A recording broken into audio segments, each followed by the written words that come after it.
احمد صاحب بریلوی صاحب کی جس عبارت کے اوپر ہم نے گرفت کی ہے مسئلہ 71B میں یا ریسرچ پیپر اندھا دھند پیروی کا انجام، اس میں الفاظ ہیں کہ اللہ تعالیٰ نے حکم دیا شمالی ہوا کو چلنے کا کہ کافروں کے اوپر چلے غزوہ خندق کے موقع پر، تو اس نے آگے سے انکار کر دیا۔ ہمارے نزدیک یہ جو کلمہ ہے یہ کلمات کفر ہے، کیونکہ اللہ تعالیٰ کے حکم عدولی صرف جن اور انسان کر سکتے ہیں، باقی کوئی مخلوق نہیں کر سکتی، نہ فرشتہ، نہ کوئی سورج چاند ستارے جن کو اللہ نے حکم دیا ہو۔ تو یہ سر اس حوالے سے ہے، یہ شمالی ہوا کو چلنے کا حکم دیا اور انکار کیا، یہ انکار پاسبل نہیں ہے، یہ عبارت کفریہ ہے۔ قائل کی بات یہ کہ ہو سکتا ہے انہوں نے مرنے سے پہلے توبہ کر لی ہو، آپ بھی توبہ کر لیں، ٹھیک ہو۔ یہ دو چیزوں کو کمپیئر نہ کریں اپنے بابوں کو بچاتے بچاتے۔ میں پھر وہی بات کروں گا، لوگ تو اپنی اولاد کے برے کرتوتوں کی وجہ سے بےچارے کسی کو منہ دکھانے کے قابل نہیں رہتے، اور ہمارے یہ فرقوں کے جو علماء ہیں یہ اپنے بزرگوں کے کاموں کی وجہ سے کسی کو منہ دکھانے کے قابل نہیں رہے۔ بسم اللہ الرحمن الرحیم۔ السلام علیکم دوستو، جس انداز سے اس نے بات کی ہے بہت ہی گھٹیا انداز، کہ کچھ لوگ اپنے بیٹوں کے کرتوتوں کی وجہ سے منہ دکھانے کے لائق نہیں ہوتے، اور یہ لوگ اپنے بزرگوں کی وجہ سے منہ دکھانے کے لائق نہیں، نعوذ باللہ من ذالک۔ یہ جو واقعہ اس نے بیان کیا ہے، جس پر اس نے کفر کا فتویٰ بھی لگایا ہے، کیا یہ اعلیٰ حضرت رحمۃ اللہ علیہ نے خود اپنی طرف سے گھڑا ہے یا یہ کتابوں میں موجود ہے؟ اگر یہ کتابوں میں موجود ہے، کسی صحابی نے سنایا ہوگا، پھر آگے کسی تابعی نے سنایا، پھر آگے محدثین اور مفسرین نے اس کو لکھا، تو اگر ساری محدثین، مفسرین، صحابی جنہوں نے یہ واقعہ بیان کیا اگر وہ کافر نہیں ہیں، تو مولانا احمد رضا خان رحمۃ اللہ علیہ کیسے کافر ہوئے؟ اگر نعوذ باللہ یہ کفر مولانا احمد رضا خان رحمۃ اللہ علیہ پر یہ لگا رہا ہے، تو جنہوں نے اس واقعے کو بیان کیا تو وہ کافر کیوں نہیں ہے؟ دوسری بات یہ کہ مولانا احمد رضا خان رحمۃ اللہ علیہ کی اپنی کتاب نہیں ہے، یہ ملفوظات ہیں۔ آپ کو پتا ہوتا ہے جب کسی سے کوئی انٹرویو لیتا ہے تو اس میں الفاظ کا ہیر پھیر بہت ہوتا ہے۔ اگر آپ نے کفر کا فتویٰ لگانا ہے تو پہلے آپ فتاوی رضویہ سے دکھائیں، یہ تو ان کے ملفوظات ہیں، بعد والوں نے لکھے ہیں، ان میں الفاظ کا ہیر پھیر ہوتا ہے۔ یہ جو واقعہ ہے میں آپ کو 36 کتابوں سے دکھاؤں گا۔ اگر مولانا احمد رضا خان رحمۃ اللہ علیہ پر یہ کفر کا فتویٰ لگتا ہے تو ان 36 کتابوں کے مصنفین پر بھی لگے گا، جن میں امام ترمذی بھی ہیں، جن میں اکرمہ تابعی بھی ہیں، جن میں صحابی حضرت عبداللہ بن عباس رضی اللہ تعالیٰ عنہما بھی ہے۔ اگر یہ کلمہ کفر ہے تو کیا صحابی بھی کافر ہوں گے؟ نعوذ باللہ من ذالک۔ جنہوں نے اس روایت کو نقل کیا، صحیح روایت میں آپ کو بتاؤں گا، اس کو کہتے ہیں کہ باندر کے ہاتھ میں بندوق۔ اس باندر کے ہاتھ میں عبارت آ گئی، نہ اس نے تحقیق کی، نہ اس نے دیکھا کہ مولانا احمد رضا خان رحمۃ اللہ علیہ نے یہ کہاں سے لی ہے۔ اگر یہ میں فتویٰ لگا رہا ہوں تو یہ فتویٰ کہاں تک جائے گا، اور حقیقت حال کیا ہے وہ بھی اس نے نہیں دیکھی۔ یا تو یہ بندہ جاہل ہے اور یا اس کے دل میں بغض ہے، اور میرے نزدیک دونوں چیزیں ہیں، جاہل بھی ہے، اس نے تمام عبارات کو نہیں دیکھا، اور اس کے دل میں بغض بھی ہے۔ اب یہ جو واقعہ ہے 36 کتابوں میں موجود ہے، اور اس سے زیادہ بھی ہیں، کم سے کم 36 کتابوں میں موجود ہے، اور کسی نے مکمل واقعہ بیان کیا ہے اور کسی نے مختصر۔ اہل حدیث کے عالم میں بہت بڑے شوکانی، علامہ شوکانی، اس نے بھی اس واقعے کو لکھا ہے۔ اگر وہ کافر نہیں ہوتے اس کا اس نے ذکر کیوں نہیں کیا؟ علامہ جلال الدین سیوطی رحمۃ اللہ علیہ نے اس کو لکھا ہے، ابن کثیر نے اس کو لکھا ہے، ابن جریر نے اس کو لکھا ہے، علامہ زرقانی نے اس کو لکھا ہے۔ اگر یہ کافر نہیں ہوتے تو مولانا احمد رضا خان رحمۃ اللہ علیہ کافر کیسے ہوتے ہیں؟ اگر مولانا احمد رضا خان رحمۃ اللہ علیہ پر کفر کا یہ فتویٰ لگتا ہے تو ان پر کیوں نہیں لگے گا؟ آئیے وہ حوالے میں آپ کو دکھاتا ہوں۔ دوستو آپ دیکھ رہے ہیں یہ مکتبہ شاملہ ہے، اور یہ واقعہ 36 کتابوں میں موجود ہے۔ النتائج نیچے آپ دیکھیں گے 36 نمبر لکھا ہوا ہے کہ یہ واقعہ جو اعلیٰ حضرت نے بیان کیا ہے یہ 36 کتابوں میں موجود ہے۔ اگر یہ فتویٰ اس عبارت کے لحاظ سے اعلیٰ رحمۃ اللہ علیہ پر لگتا ہے تو ان 36 مصنفین پر بھی لگے گا۔ سب سے پہلے تفسیر طبری، امام محمد بن جریر طبری رحمۃ اللہ علیہ نے اس واقعے کو لکھا ہے جلد نمبر 20 اور صفحہ نمبر 412 میں۔ نمبر 2 حوالہ تفسیر طبری، جلد نمبر 19 صفحہ نمبر 25۔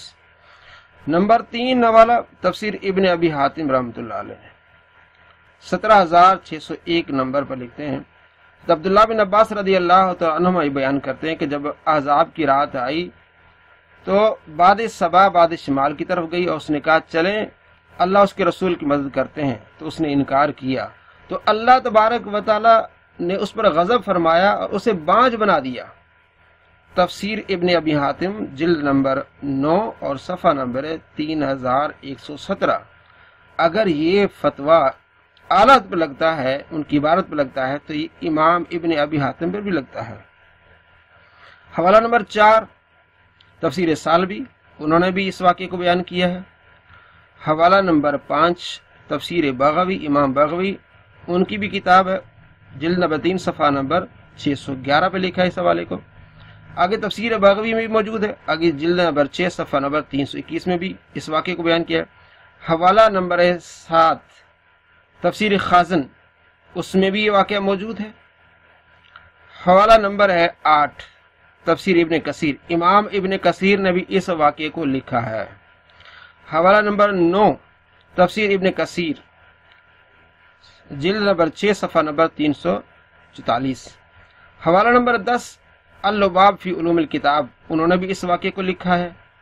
حوالہ نمبر 11 الدر المنصور فی تفسیر بالمعصور، امام جلال الدین سیوطی رحمۃ اللہ علیہ کی کتاب ہے، اور یہ لکھتے ہیں کہ اس ہوا نے انکار کیا، اللہ نے ان پر غضب فرمایا اور اسے بانجھ بنا دیا۔ امام جلال الدین سیوطی رحمۃ اللہ علیہ بھی اسی واقعے کو لکھتے ہیں۔ اگر امام جلال الدین سیوطی اس عبارت کی وجہ سے کافر نہیں ہے تو اعلی حضرت بھی کافر نہیں ہے۔ آگے حوالہ نمبر 12، اس میں بھی یہ واقعہ موجود ہے۔ اور آگے فتح القدیر للشوکانی، اہل حدیث کے بہت بڑے امام ہیں شوکانی، انہوں نے بھی اس بات کو لکھا ہے، یہ ان کی کتاب ہے شوکانی صاحب کی، فتح القدیر، محمد بن علی بن محمد بن عبداللہ شوکانی الیمنی، المتوفا 1250 ہجری، فتح القدیر یہ تفسیر ہے ان کی۔ انہوں نے بھی کہا فغاضب اللہ علیہ، جب باد شمال نے انکار کیا تو اللہ نے اس پر غضب کیا، وجعل عقیمہ، اللہ نے اس کو بانجھ بنا دیا۔ عبداللہ بن مسعود رضی اللہ تعالیٰ عنہ سے روایت ہے کہ باد صبا شمال کی طرف آئی اور اس نے کہا چلیں اللہ اس کے رسول کی مدد کرتے ہیں، تو اس نے انکار کر دیا، اللہ تبارک و تعالی نے غضب فرمایا اور اسے بانجھ بنا دیا۔ یہ دیکھیں جی، آگے حوالہ نمبر ہے 14، اس میں بھی یہ واقعہ موجود ہے۔ آگے حوالہ نمبر ہے 15 مسند بزار، امام بزار نے بھی اس واقعے کو لکھا ہے، ٹھیک ہے جی، حضرت عبداللہ بن عباس رضی اللہ تعالیٰ عنہ سے کہ صبا آئی شمال کے پاس اور کہا چلیں ہم اللہ اس کے رسول کی مدد کرتے ہیں، تو اس نے انکار کیا، اور یہ صحیح حدیث ہے جس کو آگے میں آپ کو دکھاؤں گا کہ امام حاسمی رحمۃ اللہ علیہ نے کہا کہ یہ اس کے رجال صحیح ہیں۔ حوالہ نمبر 16 اس میں بھی یہ واقعہ موجود ہے۔ حوالہ نمبر 17 اس میں بھی واقعہ موجود ہے۔ حوالہ نمبر 18 اس میں بھی واقعہ موجود ہے۔ حوالہ نمبر 19 اس میں بھی واقعہ موجود ہے، کتاب آپ کے سامنے۔ حوالہ نمبر 20 اس میں بھی واقعہ موجود ہے۔ حوالہ نمبر 21 کشف الاستار، امام حیثمی رحمۃ اللہ علیہ کی کتاب ہے، اس میں بھی واقعہ موجود ہے۔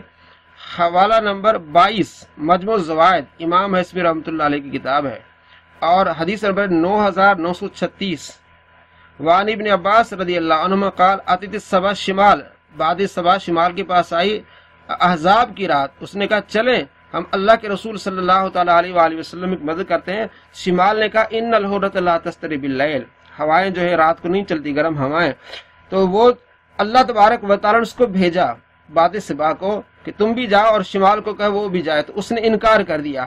امام حسمی کہتے ہیں ورجالہ رجال الصحیح، اس حدیث کے رجال رجال صحیح ہیں۔ یہ واقعہ مختصر یہ بیان کیا گیا جس کو اعلیٰ حضرت نے بھی لکھا۔ اگر اعلیٰ حضرت پر کفر کا فتویٰ لگتا ہے تو بتائیں کہ عبداللہ بن عباس رضی اللہ تعالیٰ عنہ پر کفر کا فتویٰ لگے گا، عبارت وہی ہے، حدیث بھی صحیح ہے۔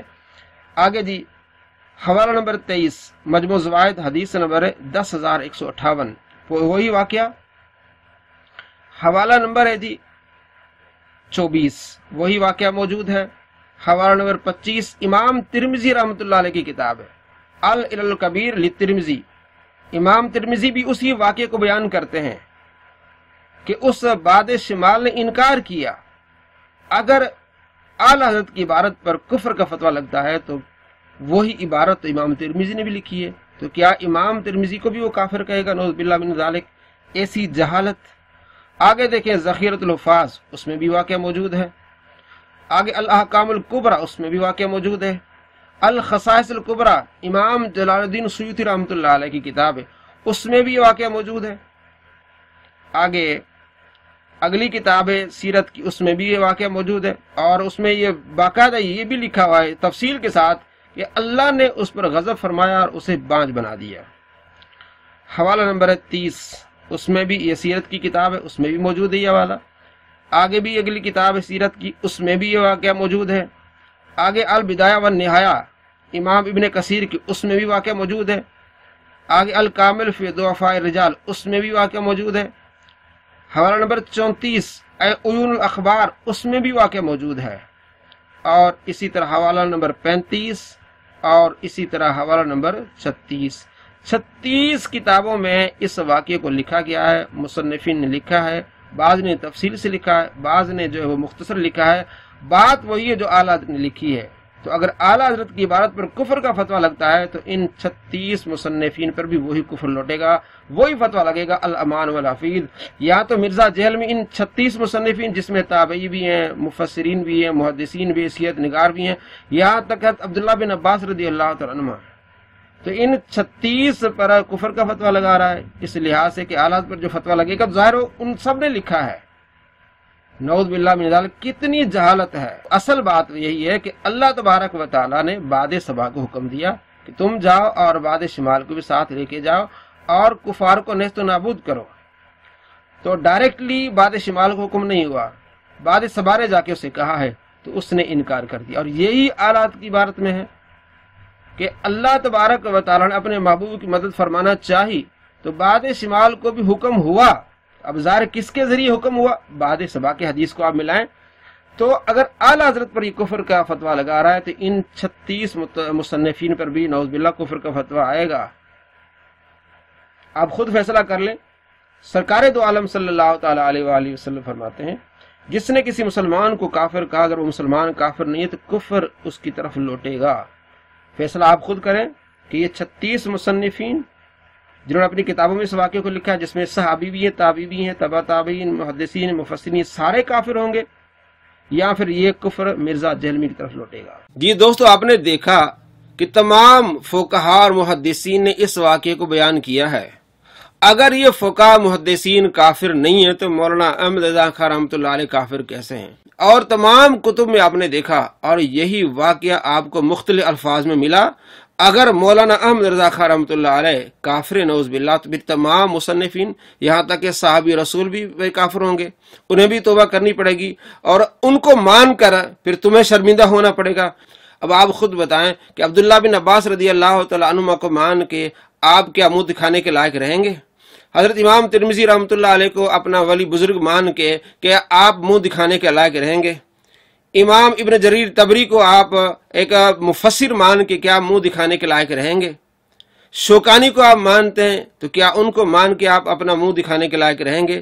دوستو، سرکار دو عالم صلی اللہ تعالی علیہ وآلہ وسلم کا فرمان بخاری شریف میں جو بندہ کسی پر کفر کا فتویٰ لگائے اگر وہ کافر نہیں ہے تو کفر اس کی طرف لوٹ آئے گا.